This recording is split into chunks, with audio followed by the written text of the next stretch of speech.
વડોદરાને જાણે કોઈની નજર લાગી ગઈ છે।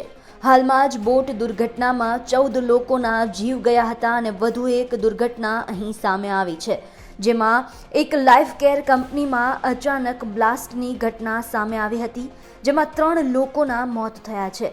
વડોદરા જિલ્લાના પાદરાના એકલબારા ખાતે આવેલી ઓનિરા લાઈફ કેર કંપનીમાં બપોરે ઉત્પાદન પ્રક્રિયા ચાલી રહી હતી। આ દરમિયાન અચાનક બ્લાસ્ટ થયો હતો, જેમાં નજીક કામ કરી રહેલા 4 હેલ્પર અને 1 સુપરવાઇઝર ઘાયલ થયા હતા।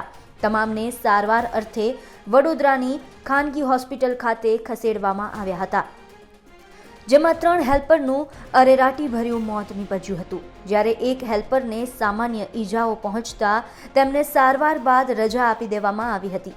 ઘટનાના પગલે આસપાસના વિસ્તારમાં ભયનું મોજું ફરી વળ્યું છે। પ્રચંડ ધડાકાના કારણે લોકો ભયભીત થઈ ઉઠ્યા હતા। કંપનીની બહાર પણ લોકોના ટોળા ઉમટી પડ્યા હતા। આ ઘટનામાં industrial safety and health department દ્વારા કંપનીને તાત્કાલિક ધોરણે ક્લોઝર નોટિસ પાઠવવામાં આવી છે અને ઉત્પાદન પ્રક્રિયા બંધ કરવાનો આદેશ કર્યો છે। મળતી વિગત અનુસાર આ બ્લાસ્ટ એફ્લુએન્ટ વોટર જ્યાંથી જાય છે તે પ્લાન્ટમાં અચાનક પ્રેશર વધી જતા થયો હતો। એકલબારા ખાતે આવેલી ઓનેરિયોન નામની એક કંપની છે, જ્યાં આગળ થિન લેયર ના કામ ચાલતું હશે એ પ્રકારની જે કેમિકલ પ્રોસેસિંગ વખતે મને જે અહેવાલ મળ્યો છે એ મુજબ અકસ્માત થતાં 4 વ્યક્તિઓ ઉપર ઈજા થઈ। એ 4 પૈકી 4ને ઝાયડસ હોસ્પિટલમાં એડમિટ કર્યા છે। એમાંથી 3 વ્યક્તિઓનું બહુ દુઃખદ અવસાન થયું છે। ચોથી વ્યક્તિની સારવાર ચાલી રહી છે અને જે જાણકારી મળ્યા મુજબ તેઓ સલામત છે। આ અંતર્ગત તપાસની કામગીરી પોલીસ અધિકારીઓ એનું ફરિયાદ નોંધી અને આગળની કાર્યવાહી કરી રહ્યા છે।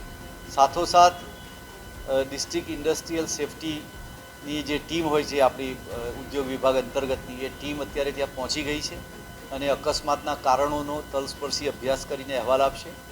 મને જે પ્રથમ દ્રષ્ટિએ અહેવાલ મળ્યો છે એ મુજબ કંપનીએ એની પોતાની સ્કીમ હેઠળ મૃતકોના પરિવાર માટે 25 લાખ રૂપિયા ડિક્લેર કર્યા છે અને ESICની સ્કીમ હેઠળ પણ આ લોકોને નિયમાનુસાર એના પરિવારજનોને જે કોઈ મળવાપાત્ર હશે એ મળશે।